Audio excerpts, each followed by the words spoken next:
commission to do with respect to how they're going to go out to the public, what they're going to ask, what they're going to show, or what is even going to be resolved by this commission. In fact, there was one very simple question that was asked by Mayor Morris at the very end. What is the purpose of this commission? What are we trying to do? And United States Senator Angela Also Brooks was not able to answer that simple question. And that's where we are right now. We have decided amongst a number of things that we need to be able to speak to Marylanders. We need to be able to talk to Marylanders from the perspective that we are seeing what's going on in this mid-cycle redistricting. It is a highly partisan act that the governor has taken forward. And we are going to provide something in case there's a special session. We're going to have a bill to introduce that will address what we would call fair maps, and we'll be able to define fair maps, unlike the governor being able to define that. We're going to be able to put a commission together that will address this issue. We've also seen a lot in the last few days about the budget. As you know, the Spending Affordability Committee met yesterday and talked about a new $1.4 billion deficit that the state of Maryland will face. Again, it is after Governor Moore enacted the largest tax increase in the history of Maryland at $1.6 billion. We are still going to be another $1.4 billion short when we go into the legislative session in January. Projections that will go even deeper than that with respect to getting into the blueprint, finally getting implemented. Deficits will look to be in the 2.8, 2.9, 3.4, 3.5 billion dollars in the next 4 or 5 years. So again, we've addressed some issues with that. We continue to talk about where we think the state of Maryland needs to be. Quite simply, that they are overspending, not bringing in enough revenue.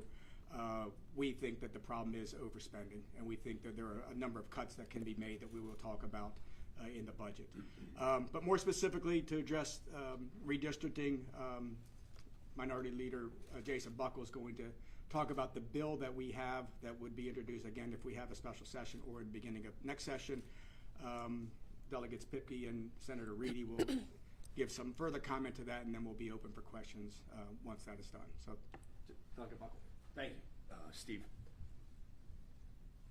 The governor's plan for redistricting is not about fairness. He talks a lot, and other Annapolis Democrats talk a lot about we have to assess, we have to determine whether or not we have fair districts.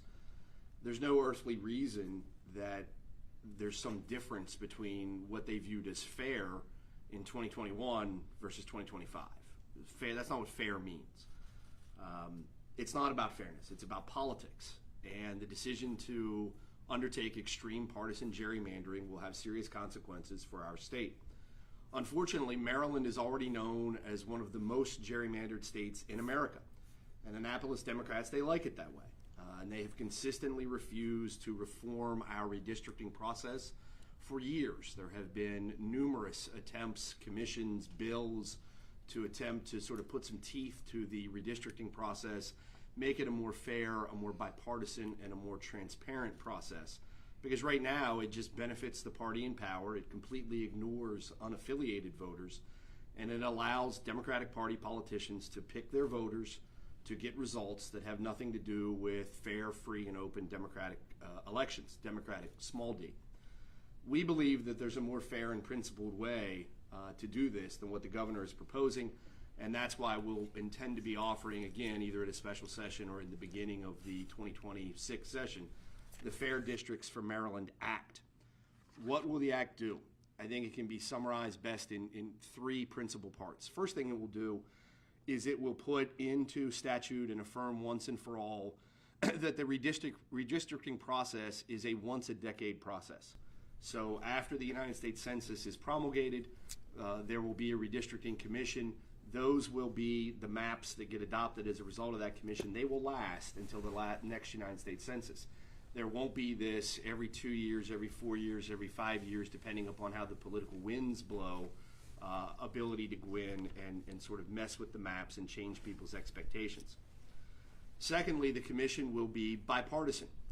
Governor Hogan had a redistricting commission bill back in 2020 and 2021, and It was a little complicated. It involved essentially the State Ethics Commission almost sort of randomly selecting people from lists of folks who signed up. And while I think that there's really some value to that, we also want to be pragmatic and reasonable and look at the way most of America does this.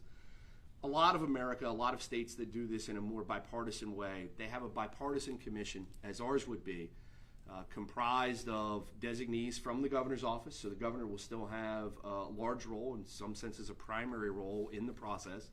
But the governor will have to pick at least one person who is a registered independent, who is outside of the political process, who is not someone who is connected to the existing Annapolis or federal power brokers to be part of this commission. The Speaker and the Senate President will have designees, but the minority party will have designees as well. And the voting strength of the system will be set up so that no one party can run roughshod over the other. As you all know, two of our last three governors have been Republicans, Governor Ehrlich, Governor Hogan. So who knows how this will play out in the future with respect to a governor's ability to place his or her designees on the commission. What our bill will do is, it doesn't really matter who's in power holding the governor's office. There will have to be bipartisan agreement between the parties and with independent input in order to put a map forward. Perhaps most importantly, what the bill will do is it will enshrine standards that courts have said, that Judge Battaglia said in the 2021 litigation, should apply to congressional districts, such as that they have to be contiguous, they have to be compact, they have to reflect communities of common interest, natural boundaries, and they can't be based on simply looking at political registration of voters who live in the districts or past voting patterns. That's what redistricting is in America now. It's not done by the politicians. It's done by computer consultants who run computer programs to pick through various precincts and determine this is what the registration statistics are. Let's stretch all of these lines together in some absurd crayon drawing and turn it into a district that only Democrats can win or only Republicans can win, regardless of whether that district reflects actual contiguous communities or people who view themselves as part of a similar region. Our bill will eliminate that once and for all, and it would return us to fair districts in a bipartisan process and eliminate some of the heightened, angry politicization of the congressional redistricting process. And with that, I'd like to turn it over for Delegate Pippi, who has some interesting thoughts, I believe, about what Maryland really looks like and why the governor's proposal, essentially that would make it an 8-0 state, is completely unfair. Thank you, Delegate Buckle. I mean, look, we're not Texas. We're not Indiana. We're not California. We're not Ohio. We're not Virginia. This is Maryland. And the fact of the matter is, Democrats in Maryland have gerrymandered this state to a pulp. There's no juice left. For example, 20 years ago, there were 4 Republicans and 4 Democrats in the House federal delegation. 10 years later, after the 2000 census, they drew it down to 6-2. 10 years after that, they drew it down to 7-1. 10 years later, which was a couple years ago, they attempted to draw District 1 across the Bay Bridge to eliminate the only Republican voice in our federal delegation, in a state where 40% of Marylanders roughly vote for Republican candidates. Think about that. 40% of Marylanders roughly vote for Republicans. That's why 2 of the last 4 governors have been Republican. So the idea that the governor would even entertain the idea of disenfranchising millions of Marylanders because of national political pressure, it's outrageous. You know, for a governor that wants to leave no one behind, the fact that he would leave millions of Marylanders behind on this issue is outrageous. So what we're proposing is a very reasonable, independent process to ensure that voters have a say. And I think everyone knows it. It's disappointing, to say at least, that the governor is even going down this route. And we know exactly why he's doing it. We think it's wrong. And that's why we're putting forth a plan to address this. And I think that is the right way. I think to be a leader, you need to lead. I think the governor is not leading on this issue. Instead of what's doing best for Marylanders, he's doing what's best for his party.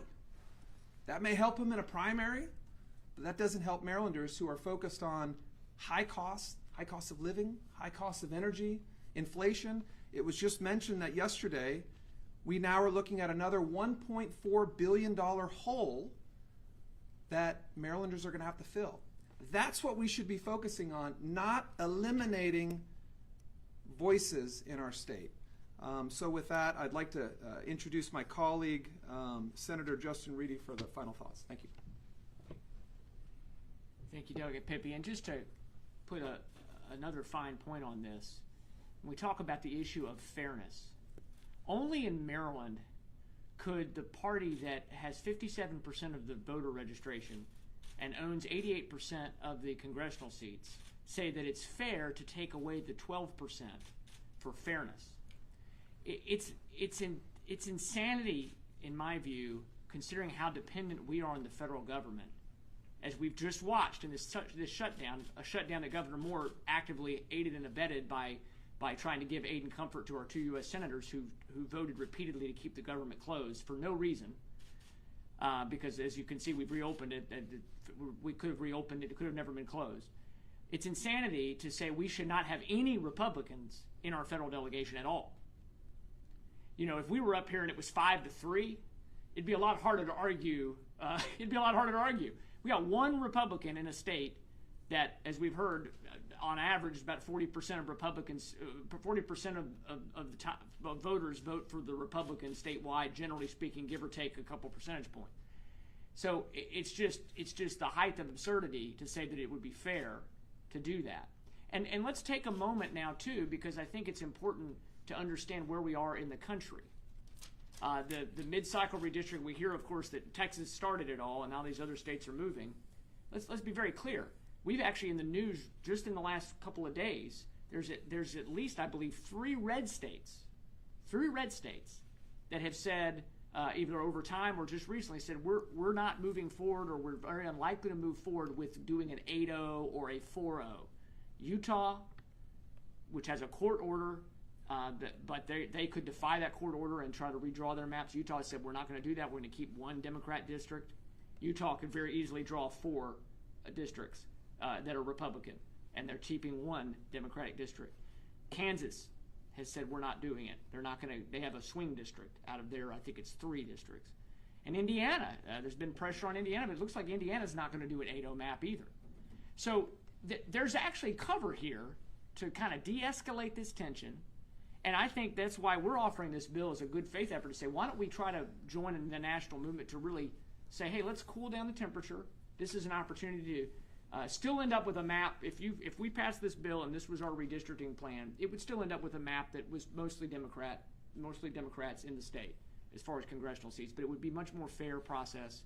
And so that's what we're putting forth, a good faith effort to say, let's try to get some more clarity around this.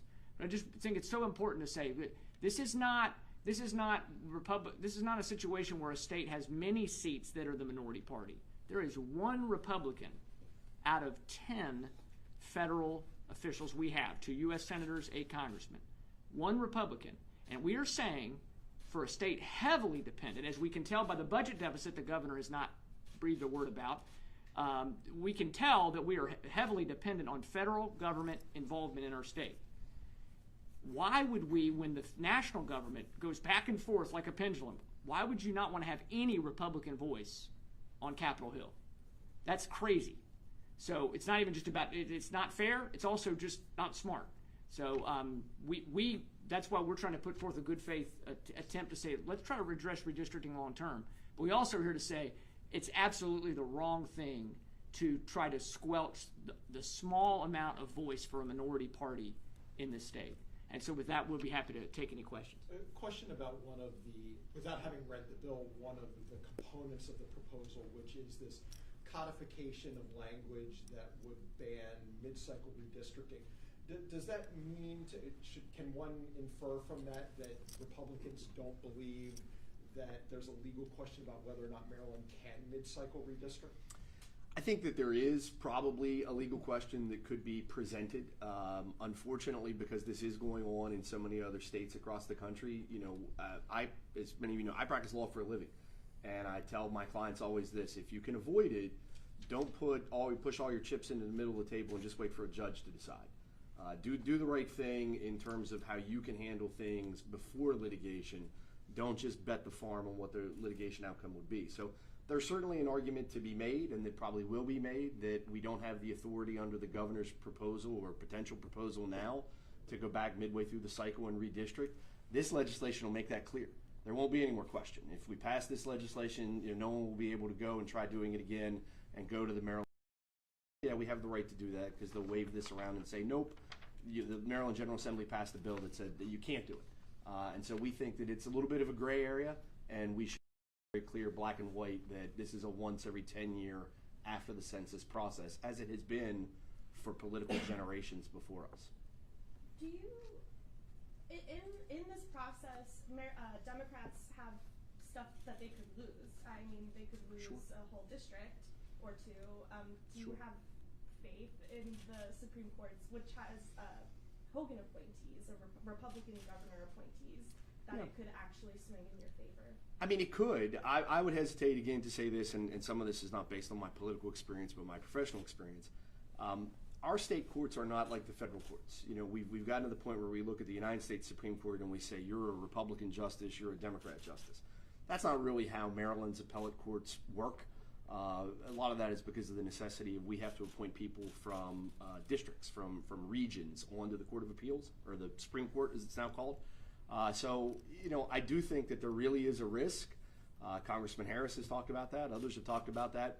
If the Maryland Supreme Court, if they come out with an 8-0 complete partisan gerrymandered map that has lines squiggling all over the state, and the sole reason is to make sure that no one from the Republican Party has a chance to get elected, there is a chance that the Maryland Supreme Court could say, we're going to throw that entire map out. We're going to redraw the map according to our own standards in a fair way. And I think if you really look at compact and contiguous communities in Maryland, in regions, Western Maryland, the Eastern Shore, Southern Maryland, a sort of beam of how people vote from Harford County through Northern Baltimore County over into Carroll County, it certainly would be fair and I think a reasonably drawn map for a court to decide we're going to create districts where, not because we as a court want Republicans to have these seats, but because we think it's fair to give them a chance, whereas political parties, we could win 2 or 3 seats. So that is a real risk. Senator Ferguson's made that very clear in his admonition to the governor. I don't think that the juice is worth the squeeze, so to speak, here, because we very well could lose a court case and we could actually wind up having less Democratic seats. That'd be fine with us. We think that would be fair, but that's a risk they're going to have to consider. It sounds like what you're proposing is a version of what the Democrats in Congress have been proposing to Republicans for years, more than a decade now. Fair redistricting and holding a bipartisan commission to redistrict only on the decennial census. So I'm wondering, what they've told me is it's Jamie Raskin's actually proposed that, and Senator Van Hollen have been proponents of these measures, but Republicans have never taken them up on it. So I'm wondering if this kind of piggybacks on that. I will get to a question. Hold on, sorry. What I'm wondering is do you have the same opposition to your GOP counterparts in state legislatures in Texas and Missouri as you do for the Maryland Democrats who are trying to take more seats for their own political advantage here? I'll let Senator. Let me take that. Yeah, well, first of all, I think the idea of a national standard is a good idea.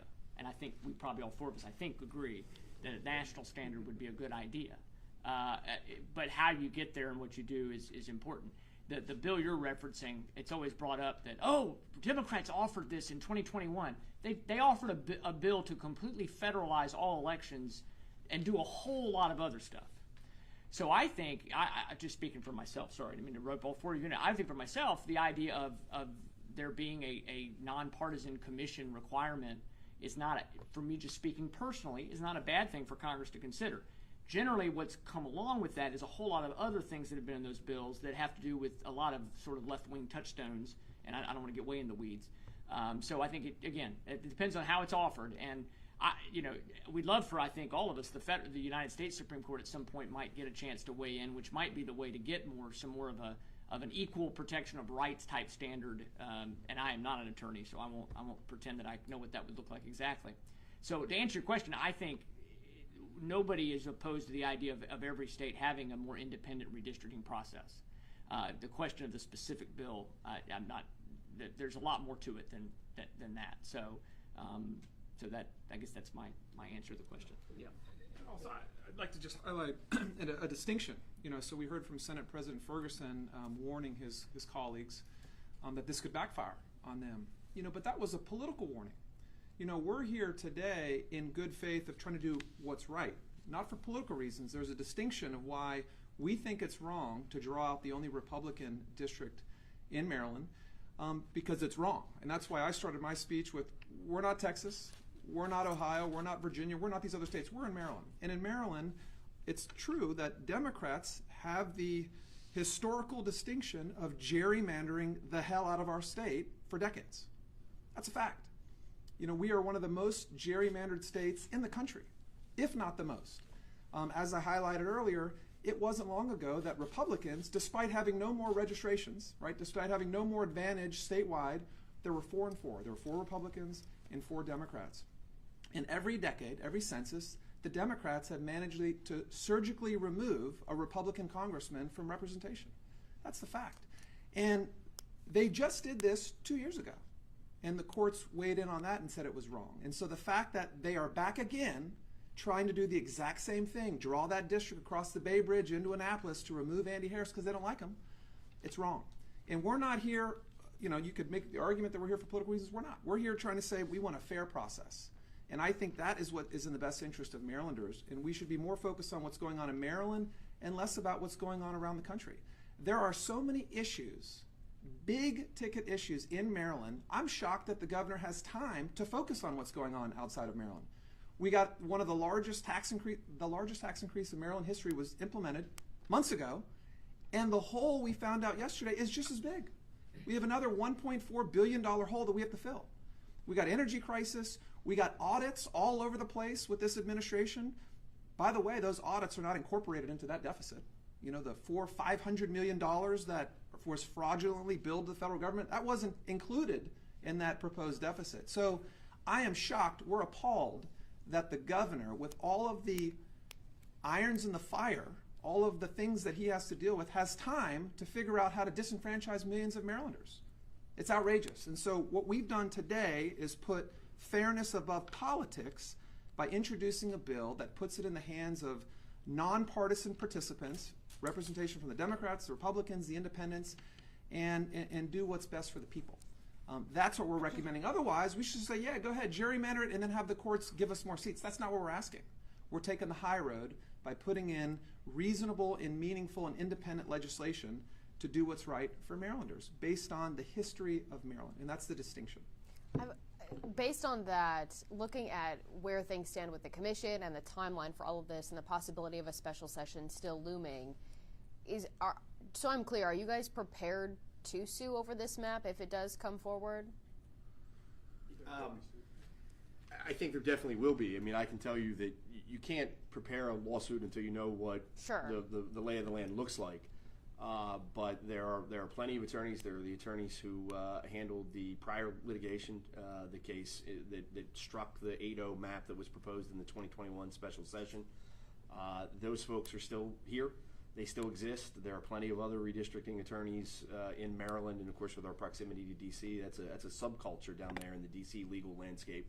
And so, I think that there's very little doubt that if the Redistricting Commission goes through and produces an 8-0 map that violates the type of principles that Judge Battaglia articulated back in 2021, that characterizes it simply as an extreme partisan gerrymander only for the purpose of benefiting one party versus creating sort of fair districts, there will be litigation. There will be lawsuits. They will be filed timely.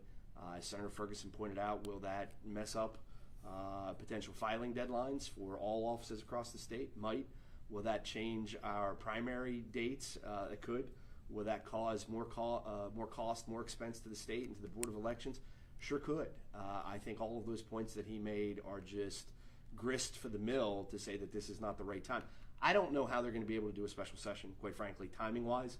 I was told yesterday by Mayor Morris, who's the mayor of the city in which I happen to live, that his understanding is they want to do 4 to 5 additional meetings of this commission that would be maybe on a once-a-week basis. They're not going to do anything during Thanksgiving week, obviously, for time constraint problems. That puts you into, December 7th, 10th, 15th. If Governor Moore and the Democratic leadership think that it's wise to spend our tax dollars to bring us all back here for a special session, I don't live in Annapolis. You got to put me up in a hotel room. You got to put Delegate Pippi up in a hotel room, all this kind of stuff. We don't live close enough to here to drive back and forth all day long. If you want to go to those cost and expense to have a special session the week before Christmas, when we're back in session on January the 14th, I think Maryland taxpayers will look negatively on that. So special session, the governor won't come out and say no, so that's why we're preparing for it. But I think more likely this may come to a head in early January. The governor has... Senator Reedy, so you mentioned earlier on that this bill would sort of be a vehicle for a national movement to sort of have fair districts drawn all across the country. And, if we think on this redistricting war, it started with President Trump essentially going to a bunch of states and telling them that, we need more seats in the House so that we can easily enact my agenda because the House is effectively 50-50 in Congress. And so am I correct in understanding that, this bill that you all are introducing in Maryland is effectively you all bucking the main Republican line of doing whatever they can at any cost to enact Trump's agenda? Well, first of all, I didn't say that this is part of a national movement. I said I don't, personally speaking for myself, I think exploring ways to have more independent redistricting is a good idea. This is about Maryland. This is about making a fair process in Maryland. I would disagree with your assertion. I do understand the tick-tock of President Trump saying to Texas, hey, you should do this. Texas already had a lawsuit they were dealing with, and also Texas was dealing with census issues that were screwed up. I don't know what else to say. It was a huge screw-up in how the census data was interpreted when Texas did this before. I'm not going to get into whether it's good or bad. I don't know the Missouri situation. But quite frankly, what Texas has done, or any of these other states, Maryland, California, Illinois, New York already did worse existing map than anything that's happened in Texas, and I don't know much about Missouri's situation.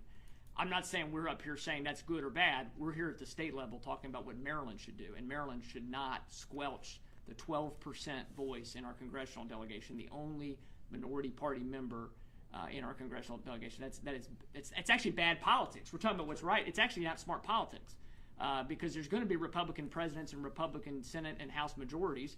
There will be Democratic Senate and House majorities and presidents in the future as well. So I can't really give advice to other states, but for Maryland, squelching the one voice we have out of 10 federal representatives is absolutely the wrong thing to do. And this bill is about trying to find a way to have a fair process moving forward. You and the governor have both used the same word, fair, in terms of talking about redistricting, whether it's the current maps or a future map. The governor has not really elaborated on what he defines as fair or unfair, but I'll ask you sort of explicitly, are the current maps as drawn and approved in 2022 fair, and what does fair look like to the Republican caucus? I would say no. I think legally, are the maps that exist today, probably able to withstand scrutiny? We're not sure because they weren't actually litigated after we made the change after Judge Battaglia's decision that threw out the original map. But I would say as a Maryland citizen, as a Maryland voter, and I'll be honest with you, as someone who lives in Western Maryland, no, they're not fair today. Fair means that everybody has an open, even chance to participate. It means that the lines are not drawn based upon where politicians live or what politicians will get an advantage. It's drawn based upon the factors that we've talked about: communities of interest, contiguous counties, maintaining areas and regions of the state. So here's an interesting thing. We're members of the Maryland General Assembly. In the House of Delegates, we have what's called the Western Maryland Delegation. Do any of you know what counties are included in the Western Maryland Delegation as defined by the leadership of the House of Delegates? Carroll, Frederick, Washington, Allegheny, Garrett. That should be a congressional district, right? Matches up to 700 and some thousand people, the right number. We take Carroll out. Carroll's in the Western Maryland delegation when they come here because their politics are different than Baltimore counties and Baltimore cities, and they don't want them lumped in to change those delegations. They lump them in with Western Maryland's delegation, but then take them out. That's not fair. So, fair is an objective word. It's like, or a subjective word, excuse me. It's like reasonable. You're going to see a lot of words fair and reasonable if you ever read court cases. they're in the eye of the beholder. But as all of my colleagues have pointed out, Maryland's not a 7-1 Democrat-Republican oriented state. It's certainly not an 8-0 state. We're not going to tell you that Maryland's a red state. We're not even going to tell you that it's a straight purple 50-50 state. We understand the realities that there are a majority of people who live in the I-95 corridor who identify as Democrats and vote democratically, and they deserve to have their votes counted, and they deserve to be the majority party. They show up and win the most of the elections. What they don't deserve to do is to take people from other regions of the state, Baltimore County, Harford County, northern Baltimore County in particular, Carroll County, western Maryland, the Eastern Shore. They don't deserve to take those people where they're not the majority party, where they don't represent all the voices of the voters, and rig the maps so that those people don't have any say. That's not fair. Question about the budget, if I can. Looking at what we found out yesterday, you hinted at this a little bit about some cuts coming. Can you elaborate on what exactly we should expect to see from various proposals from you next session when it is time to address this growing deficit? Right, well, I think one of the biggest issues we have to address is the blueprint. And again, we've been told for years and years that this is in the out years, beginning the FY28 budget. It's still very apparent from the presentation that we got yesterday, although that will be handled, the money that is being put aside specifically for that is going away in this budget. So one, and David Roman's even suggested that we do address the out years with respect to the blueprint. So I think we need to finally get some decisions made with the blueprint on how we're going to do it. The implementation costs are what's coming forward now. We've agreed for throughout the years, when we oppose a budget, keep in mind the blueprint, Governor Hogan vetoed it, that this was not the appropriate education reform system that we thought it was going to be. It is more apparent now as we see the results in classroom education, we see where achievements are, that this is not working for us. So I think there have to be major changes to that. We've always talked about the size of government. And what we've seen, Governor Moore came in his first, few days in office, and Brian spoke extensively on this, 10,000 new people he wants to hire. That was, if anything, was the selling point that Maryland was in a good fiscal state when he came into office, was the fact that he was willing to go out and hire 10,000 new people. If he thought that we were in a bad fiscal condition, you would never say, I need to hire more people. So he knew that we were in a good fiscal position. He wants to hire 10,000 more people. Yes, we had a presentation yesterday, again, talked about the number of people that are no longer working in government. Again, we think that whether it's through buyouts, through hiring freezes, through other things, you just have to right-size government here in Maryland. And finally, we've talked about the entitlement programs. The entitlements have, again, when you're in a good fiscal position, you're tending to expand those entitlement programs. We need to go back, scale that back. Maryland is one of the highest percentage states on Medicaid. Again, why is that the case? If we're one of the wealthiest states, unemployment's low, what are we doing wrong that has gotten us to be so high with respect to where we are with Medicaid? That has to be adjusted as well, too. So I think there are a number of things from just those few perspectives. But again, it's one of the things that will be very difficult to get across to Democrats, that you've got to cut government. They're going to look to raise taxes again. There's no doubt in my mind, election year or not, the Democrats are going to want to raise taxes. And we will be there to slow that down, prevent that. I think all of us, if anybody goes out, the biggest thing we hear about from our constituents right now is the cost of vehicle registrations. Every single person that we talk to comes out and says, I just went in to get my vehicle registered. It costs double what it does. And everybody's asking, where is that money going? Everybody asks, where's the money from sports gaming going? Where's the money from the lottery money going? All these things that Democrats have said year after year after year, these special, items or programs that we're putting in place to pay for these things, and now they're being told that there's not enough money to fund Blueprint. So we're going to, fight against that, obviously. We're going to make sure that we can come up with, once again, another budget that could be passed without having to raise taxes. We presented that on the the Senate floor as an amendment last year. Had 5 Democrats vote for that budget with us. In fact, we had more votes for that budget than there were for the other budget. And so, we again thought that was a very positive sign, and we'll continue to look at that as well as some other things to, again, not allow Governor Moore to raise taxes again. Sticking with the budget, I think all of you at this point have said that Democrats need to stop blaming the federal government for its fiscal problems. yesterday during the briefing, there was clear impact from the One Big Beautiful Bill, the way that the federal tax system has been reorganized, the way that programs like SNAP and Medicaid are the fees are being raised on states rather than the federal government contributing what it has. Is there room for Maryland Republicans to point to the federal government and say this is actually part of the problem? So one of the interesting things was they talked about the SALT, right? How it went from $10,000 to $40,000, and Maryland Democrats looked at that as bad. That took away revenue from the state. But they want it. Right. We looked at it from perspective that helped individual taxpayers. You had a larger tax benefit as a result of that. So it's just a difference of appearance and how they would come back and say less revenue for the state of Maryland, to run all of their programs must be bad. But in the sense that when you talk and see what the One Big Beautiful Bill did of increasing that, of lowering corporate tax rates, so that did things that we would always say bring down the cost of government, benefit taxpayers, and help those businesses grow. So we saw those as very positives. The fact that the Democrats see less revenue coming into the state as bad, I think is just the fundamental difference on how they view government and how we view government. Yeah, I think too on that is it's like the tale of two states. The only comparable state kind of to Maryland's situation is Virginia.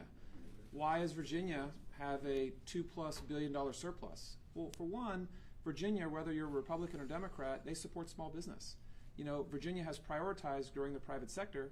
Maryland has been negligent at best. Particularly under this administration. There's more than one way to get revenue in your state. It doesn't all have to come from the federal government. It could come from the private sector. And Republicans have, said it to their blue in the face that we need to do a better job at supporting our small businesses. We need to do a better job at recruiting businesses to come into Maryland. And we've done the opposite, quite frankly. The majority party has done the opposite.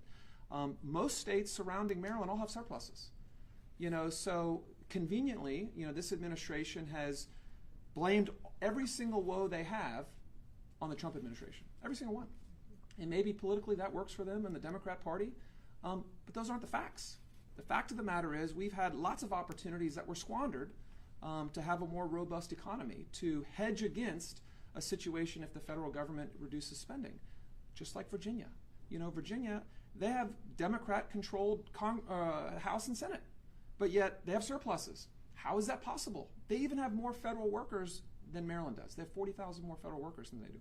Their population's a little bit bigger, but nonetheless, they have figured out a way to prosper in spite of the fact that the federal government is reducing spending. So, it's disappointing that the governor has literally just thrown his hands up. So I'm just gonna blame the Trump administration for all of our problems. When, and I'll use his word, most of these problems we have are self-inflicted. Self-inflicted. The spending issues we have, self-inflicted. The audit issues we're having, self-inflicted. The taxes and fees, and we've been adding them up. We have staff that literally spend all their day just adding up all the taxes and fees that are raised. Takes all day. We're in 400 plus fees increase. It's a real problem.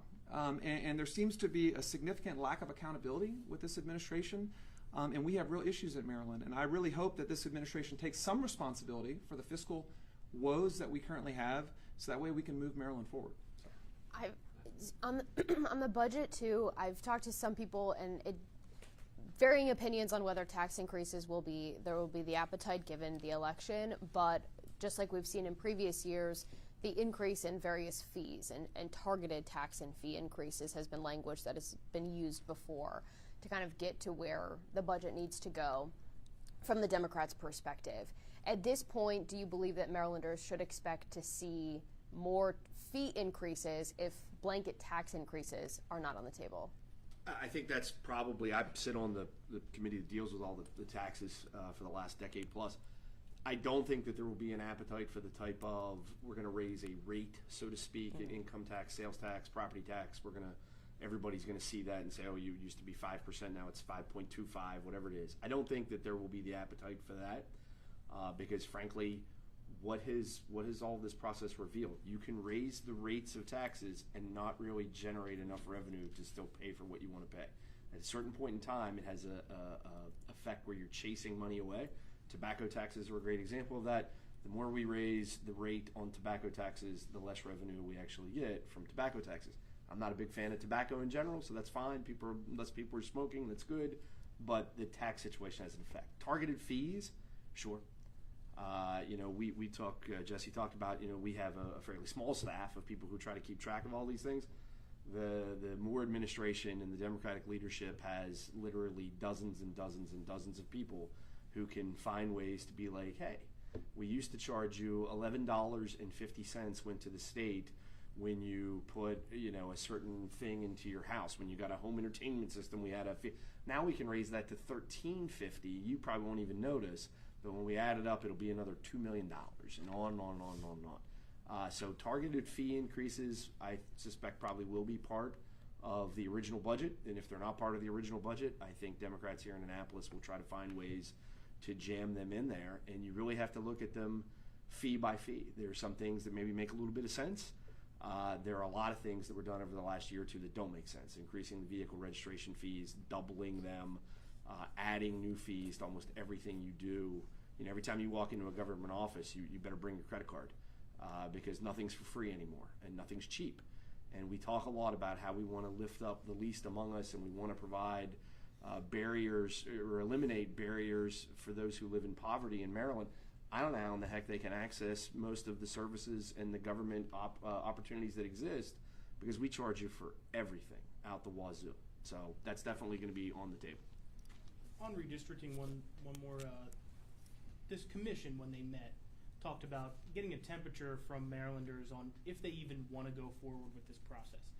Do you feel this commission is giving a fair listen to what Marylanders want? I think the first meeting is 4 o'clock on Friday afternoon. It doesn't appear as though they're really concerned about what Marylanders have to say. The fact they talked about this in the organizational meetings, they weren't even sure how they were going to handle these meetings, whether or not they were going to be in person, whether it was going to be virtual. Senate President brought up, do they have to be in every congressional district? That was something that they did with the what they call LRAC. LRAC. That's what they did with that. They had to go in each congressional district and have a public hearing there as well too. Senator Alston-Brooks was not able to answer any of those questions. It was far from organizational. And she simply said, our next meeting will be Friday at 4 o'clock. Not even mentioning truly that this was going to be a meeting that they were going to look for public input. Now, public input on what? Whether or not you want to see redistricting or not? I mean, maybe the governor should have his own commission on whether or not Marylanders want to see taxes go higher. Just go out and ask people, hey, do you want higher taxes or not? No, nothing to say, well, this is what would happen if you did it, this would happen if you didn't. Nothing like that. This is simply going to be, they want to be able to go out and have people say, we want fair maps, or we want 8-0. And that's what they're going to get from their Democrat supporters. And at the same time, I think you'll hear from Marylanders a lot of what we just said. There is an importance of having a Republican representative in Congress, especially when there's a Republican governor. And I'll go back to another example that Justin and I sit on the committee that deals with healthcare. Healthcare has dramatically changed under the Trump administration with respect to where Medicaid funding is. Maryland has a very unique all-payer system that now has moved to a HEAD program. When we've been in meetings, we've had Democrat leadership say, hey, will you Republicans go talk to your Republican representative in Congress and see if he can help us out on this? They utilized us for that. Hey, they recognize it was important that Andy Harris is sitting in Congress on appropriations as a medical doctor that might be able to bring back information or help Maryland with what the Trump administration did with respect to Medicaid. And he has, by the way. Sorry. Yes, and so just as important too, we've heard a lot about the Key Bridge. Where they keep going back. Can you talk to Congressman Harris helping us on this side? So, that's what's very contradictory about what Governor Moore wants to do in eliminating the Republicans in Congress. He wants to eliminate it because that's a political movement that he's been told by Speaker Jeffries and Senate Speaker yet. I'm sorry, by Hakeem Jeffries and Chuck Schumer. Governor Moore has been told this is what you will do, and he's falling in line doing that. Governor Moore loves to say about Trump, President Trump, I bow to no one. I will not do that. But as soon as Hakeem Jeffries and Chuck Schumer tells him what to do with respect to redistricting, he's doing that. And that's because Gavin Newsom's doing that in California. And so he has to keep in line with that. So it's very contradictory that he wants to say we should have no Republican representation, yet at the same time utilize Congressman Harris and a number of us when he needs something out of the federal government. Senator Hershey and Delegate Buckle, I want to test that statement about the benefit of having a Republican in Congress during a Republican administration. Western Maryland suffered from a number of floods earlier this year. They've been denied FEMA aid. Andy Harrison, in an interview with me, said that that the federal government shouldn't step up, that the state of Maryland should step up and pick up the full $33 million. How did having a Republican in Congress benefit the people of Western Maryland at a time when they had the most need? You know, the beauty of the political system, so it's not sports. I root for the Pittsburgh Steelers. Steve over here, we're not sure. We don't want to say who he roots for. But what I will suggest to you is it's not sports. We're allowed to have civil and rational disagreements between ourselves, even though we wear the same jersey, so to speak. I disagree with Congressman Harris about the allocation of FEMA funds to Western Maryland. I've seen it up close. It's 10, 15 minutes from my house. I know that they probably should have gotten those FEMA funds. I don't know why they didn't get them. It's fair to draw whatever inferences you want. Could he have done more to get it for the state of Maryland? I think that, obviously he could have made it a higher priority for him. He doesn't represent Western Maryland, I understand that, but he could have said, hey, I'm going to make this the highest priority I can. But I'll tell you this, Ronald Reagan said this once, if someone is my friend or agrees with me 80% of the time, he's on my team. So what we've gotten to in today's politics is unless you're on the team 100% of the time, you're an enemy. And so I think that your point that, Congressman Harris wasn't able to get the FEMA funding for Western Maryland, he wasn't. And maybe he didn't prioritize that. I would have maybe done that differently. Doesn't mean I don't agree the things that he can do for Maryland in the appropriations process, the things he can do for his own district, the Eastern Shore, Harford County, those areas in the process. And what I would suggest to you is, there's an inference that is created as the reason why Maryland or Western Maryland didn't get the FEMA money is because we're identified in the Trump White House as a super left-wing, partisan, hate the Trump administration state. That's not the people of Georges Creek. I can guarantee you that. Someone should have been able to explain that to whoever made that FEMA decision. That's not what we're talking about here. States are different. We don't look like Baltimore City. Howard County doesn't look like Queen Anne's County. It's not all the same. But at the end of the day, I think the point rings true, Brian. If you have only one party that has any influence whatsoever in this hyper-politicized environment we've gotten ourselves into in D.C., if you're not the party in power, you don't have much to say. I can tell you this, I don't think Chris Van Hollen and Angela Alsobrooks could get us any FEMA money either. I think they had about zero influence in getting FEMA money. I think April McLean Delaney, who represents the region, my region, I think she had zero influence in getting FEMA money. Why? Because they are partisan folks from the party that's out of power there, and they have no ability to work together to transact the people's conflict in the arguments that you're making, which is, first argument is that having a Republican in Congress benefits the state of Maryland, benefits the Republicans in the state of Maryland by having some representation. I think it benefits the whole state. But then there's a caveat there that there's an out because the congressman in question, who's a Republican, who's maybe supposed to represent those Republican voices, now has an out because he doesn't represent Western Maryland. I'm not saying he has an out because of that. I'm saying he has an out because he has a disagreement. We disagree. Andy Harris came to the conclusion that he believed that FEMA should be cut back.